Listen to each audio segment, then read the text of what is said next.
Thank you. Thank you, everybody. I appreciate it. No, thank you for coming to the first official JMP Poetry Slam. We've got a great show for you. I am very, very proud to say that we have some of the best poets MSU Denver has to offer. That's right. Let me finish. Between the hours of 1 and 2 p.m. Let me finish on Thursday. Let me finish of leap year. Okay, so thank you. Before we get started, we just want to go over a few small rules for the readers. So what we're doing are Fight Club rules. So you know the Fight Club rules. If you don't, first rule of Poetry Slam is you tell your friends about Poetry Slam, okay? Second rule of Poetry Slam is you should have told your friends about Poetry Slam. What is this? Okay, the third rule, poets and poems will go on as long as they have to. Fourth rule of Poetry Slam, one mic, one poet. One poem at a time, guys. Fifth rule is that if this is your first time at Poetry Slam, you have to read. Okay, the last one's not true. We have a list of people, so we're going to go with that. All right, so I'm going to go ahead and start us off here with a poem I wrote because I was really angry because I told my cousin I was doing a Poetry Slam. And he was like, you know, poetry's really niche. So and I was like, niche? Niche? Are you kidding? Have you ever heard, like, I don't know, a song with lyrics? Do your kids watch Disney? Fucking niche. Is that what you're really going to come at me with right now? Niche? Niche? Do you hear yourself? So I got mad and I wrote a poem. I told my therapist about it. She was like, you seem really angry. I was like, yes, hence the therapy. That's why we do this. What did you... Okay. So anywho, this poem is called In Defense of Poetry. Pantoums and sonnets, crafted and polished bright, in the gothy notebooks of the night, by the moon illumined, what illusion or apostrophe frame thy fearful metonymy? When Lauryn Hill died of song, was it the lyric or the finger's strum? Who wrote the love on Rihanna's brain? Who fucked her so good she sung serenade? What the stanza, what the psalm? What inspired the sultry song of songs? Solomon and Sheba making love in the prime of their lives. Between the sheets of scripture, 16 books passed over Moses, 17 before Christ. But it's not all sonnets, psalms, and sex. Meter'd be remiss to exclude Disney from the mix. Pocahontas, Moana, Coco, The Beauty and the Beast. Give a poem to Disney and it lives rent-free. But it's not all sex, psalms, and Disney stuff. Sometimes it's a protest when enough is enough. From fight the power to fuck the police, when we doubt a conviction, a rhyme takes to the streets. But it's not all Disney and diddy-bop and badges. Poetry is music, philosophy, and adage. But what's music without poems? That's the bend. A song without lyrics is a symphony without a friend. Thank you. Thank you. Awesome. Thank you for your snaps and your applause. All right, so let's get to the real poets. Our first poet was very nice enough to help me put this together, so please welcome to the stage Nicole Longcrier.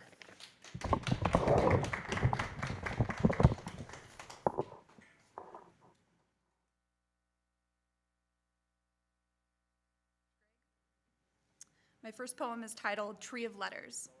Letters fall like leaves from trees, plopping delicately into the bed of lines below. One by one, they form sounds into sentences, meanings and feelings. New words grow through the lines like fertile soil. From lines on pages to whispered I love yous, inspiring, captivating, fascinating, enchanting, pulling you in to understand the story behind each of those letters. Strung together with harmonic notes, every poem is different, every meaning unique, but they all share those same leaves. Those same letters fell from the same tree, its roots embedded in every soul, those words pulling us together, interconnected syllables like roots from trees.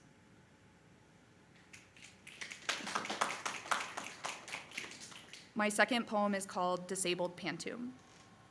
Oh no, I actually won't get any better. Maybe 8 out of 10 pain, kind of stabbing and burning. Oh, for me, disability is forever. Well, it always hurts. I thought that was concerning. Maybe 8 out of 10 pain, kind of stabbing and kind of burning, gnawing, aching, distracting, overwhelming, all-consuming. It always hurts. That is concerning. That's not what happened, but thank you for presuming. Gnawing, aching, distracted, overwhelmed, consumption. For me, disability is forever. Oh, it's actually genetic. An accident is always the presumption. Oh no, I won't get any better.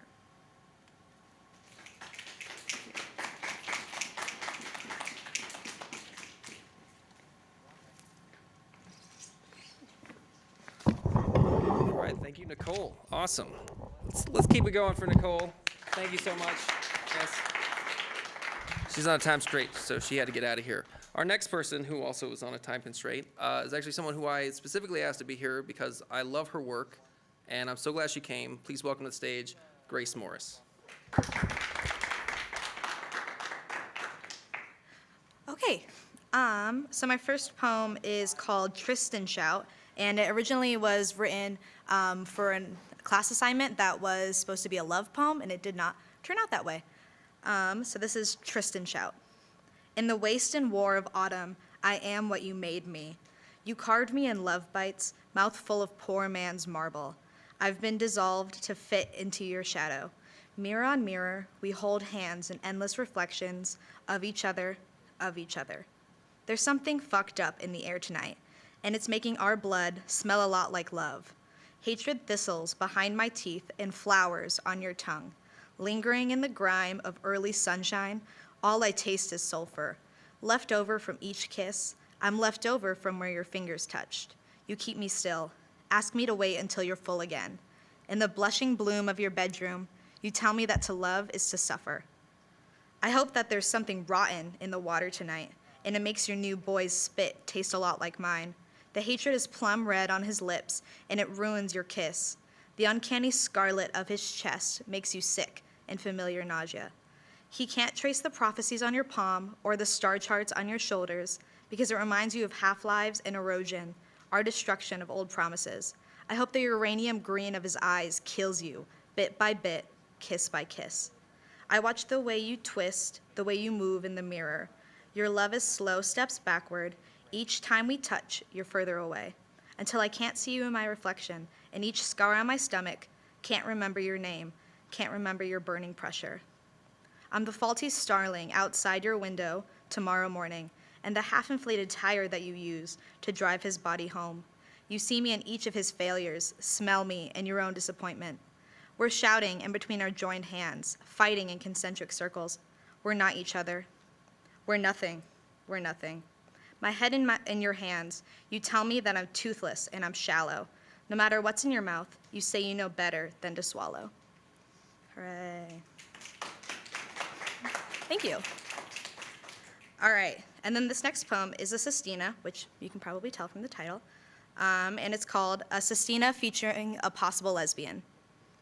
Wife and husband seeking spunky third, take a look at her 4 selfies and his half face. Must be young, no olds, no uglies. Inside and out, it's gotta be pink, you know? Pink, wet. Lately, us two have been starved. We're real people, honest, good wife and husband's a god, basically. You don't have to worry. Send us another picture. We smile like sidewalk figures, and we see you vain as a picture. A future dentist or finance man, we love your dead broke look. You must be hungry for a date, so tell us which god you pray to. You can't say whoever answers. A friend died young, sad story, sad girl. Let us pay for your meal. Wouldn't want you to starve, except when we tell you to. How dark does it have to be for your cheeks to glow pink? Imagine your hand. Zoom out past the curdled lips stained pink, fingers and hair black like ink, leaking from the attached picture. Zoom out again. You don't get to imagine that anymore. You'll starve on 100 dinners with the same mouth repeated, the same meal reheated. Look, if you both agree it was a mistake, then there's nothing to be upset about. 2 young, yearling homosexuals, all regrets, no fathers, not a drop of God. We'll give you better attention. Not so much eye to eye, it's lower, godless, brute of his and hers gaze, aimed at something more pink than the spoiled milk of your eyes' sclera, your faulty young machine that only sees what it wants and never the whole picture. She was just another pothole. The city is riddled with them. When you look at our marriage, there's only some man's shadow. It says that it's starving. Poetry's wrong. The love made you smaller. You had to starve to fit inside it. That love was only big enough for one god. The pale gleam of her skin started to burn every time you looked. Love died slow, painful. Your shared organs stopped running pink, grew smoker black, then froze over. She took down each of your pictures in the steaming and swarming experimentation of half-girls being young. Based on the mouthy feedback, 20 years is only too young when it's right on a gravestone. No one wants to see you starve, but they'll pay for the results. anything for a pleasant family picture where you're not scowling or begging. In church, you ask God. He says he's never heard of her. Or the cross-country sunsets, burning pink. Maybe you won't find that color anymore, no matter how hard you look. So what's it gonna be? Based on your look, you need to fix that attitude. You're not young enough to be acting like that. My husband's nails are painted Baker Miller pink, and we'd never make you retch or starve. We promise. Don't you believe in any God? We're right here. Our bedroom door's open. Wouldn't it be so easy? Send us another picture. And that's it.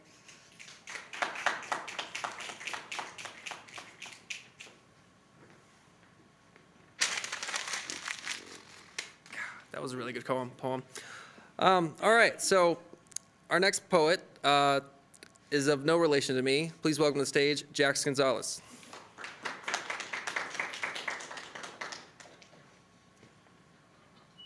This first poem is Night Rush. The crying phone echoes through the night, the sound searing through the air, jarring awake all who hear it. Asleep the numbers fly from the crying phone, one by one alerting all, except for the one that refuses to answer. Jolting awake, the crying phone sends you on a rush and tumble, speeding and racing fast, but not too fast, not on this night. The night stretches on as lights race by, tears blurring the buildings from the window. Still the crying phone sounding out, connecting one to another, except that last number sits there, unconnected, alone on the gurney as the crying phone echoes in the night. A nightmare, but one that has ended the dreams.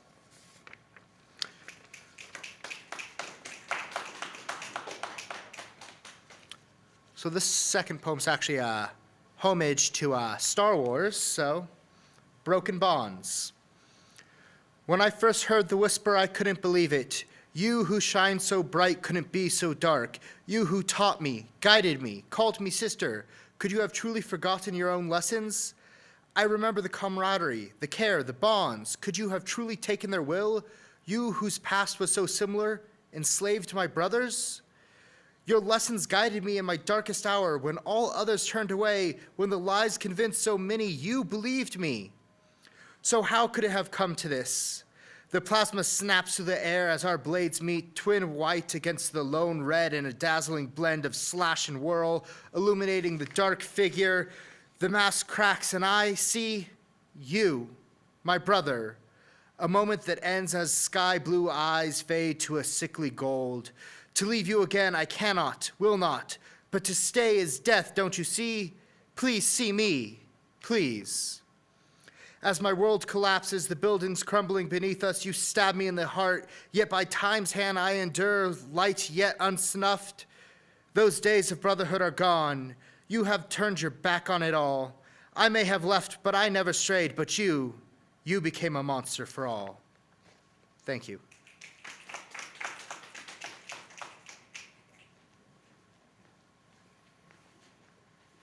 Thank you, Jax. I'm going to refer you to my therapist. All right, so our next poet is someone who is a former yoga teacher, but a present-day teacher here at JMP.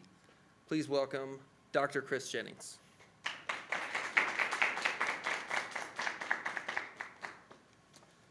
Thank you, Greg.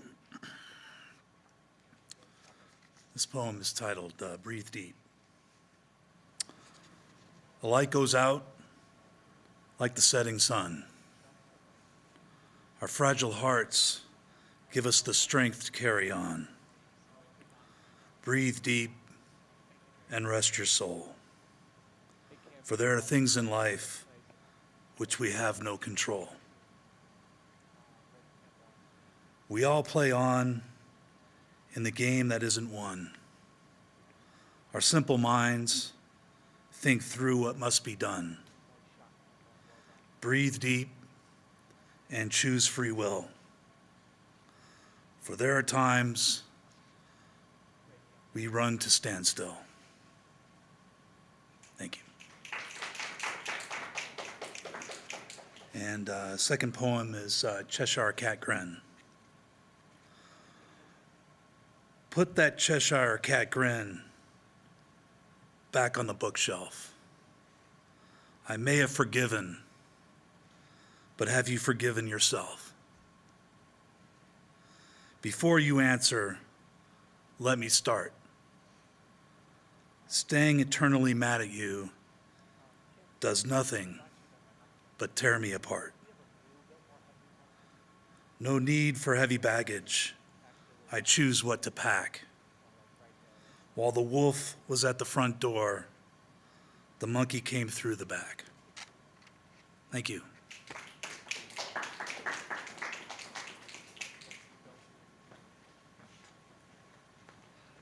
Thank you, Dr. Jennings. Appreciate you being here. All right, so our next poet, I'm just going to adjust the mic for him. I might have to actually. Please welcome to the stage Connor Sandrick.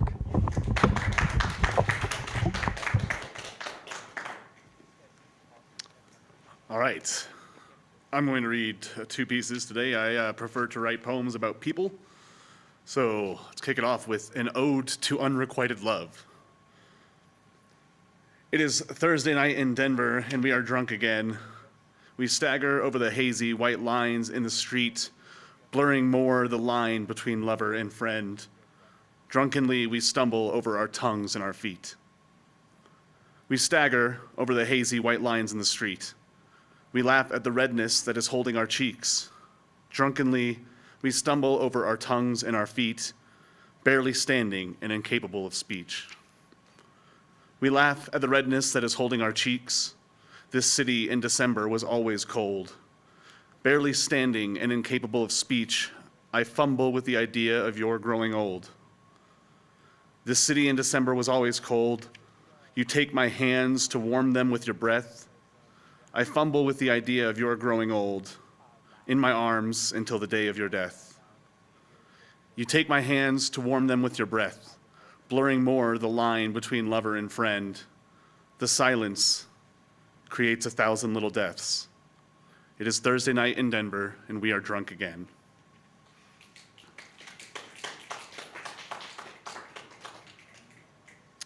And this next piece is also about people. It's dedicated to a friend of mine who sadly took his own life several years ago. And it is in the style of Dylan Thomas's Do Not Go Gentle Into That Good Night. It is titled, Instead He Spurned the Shining Dawn of Day. Instead he spurned the shining dawn of day, fearing again another silent night. What tragedy that nothing gold can stay. Where and when he was lost, I cannot say. A man had lost his will to stand and fight. Instead, he spurned the shining dawn of day. The bereaved are left to wonder and pray that he may have finally found some light. What tragedy that nothing gold can stay. In short order, his spirit did decay, sapped of his power, his strength, and his might. Instead, he spurned the shining dawn of day. The trigger pulled, there was no other way. The cold and the steel could make it feel right. What tragedy that nothing gold can stay. For you, my friend, what else is there to say? Having proven that great things fall tonight. Instead, he spurned the shining dawn of day. What tragedy that nothing gold can stay. Thank you.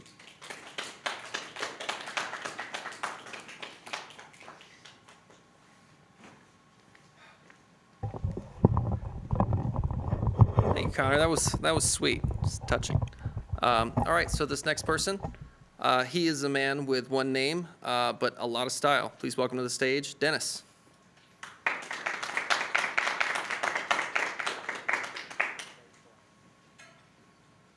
Hello.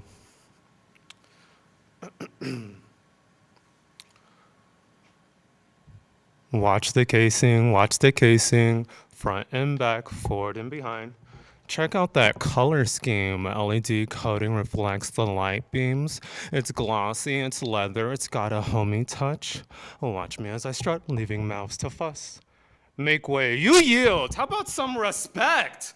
Respect, give me a break, this seal. Wrap around the fingers, don't constrict the toes. 5th-digit distal phalange, bros before hoes. Or put a hole in the shoe because less is more. I'm the less of the bunch and so give me more. TLC, that I am of a stupid human. Yes, fuck those bees' knees. Pay attention to me, deformed anatomy. Resting in ye, someone call a priest. 'Cause I'm lifted from the bed, oh, sallow and thick, oh, a sight to dread. But I want to be thin, like my brethren. Out the shower, drive me first class appearance.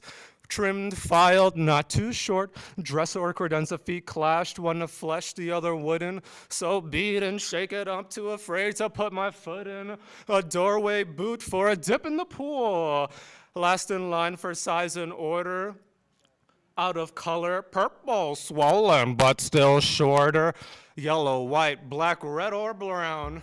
And I'm that pinky toenail always receiving frowns. Look down on me, time for a paradigm shift. I passed a few lips where a tongue would sift.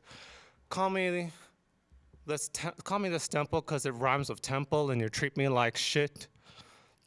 I passed, oh shit. I forgot that one. Last in line for size and order, out of color purple, but still shorter.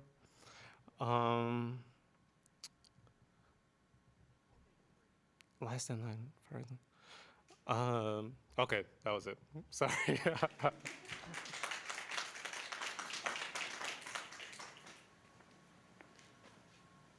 Who could follow that? Thank you, Dennis. That was tremendous. I have no other words. Well, that's it for all of our poets and all of our poems. So before we end the show, we would like to say that that we're going to dedicate this to our good friend. He is our mentor, he's our teacher, and he is also out on sick leave right now. But we can't wait for him to come back. We dedicate the show to Dave Kenny because poetry is totally his thing. We miss you. I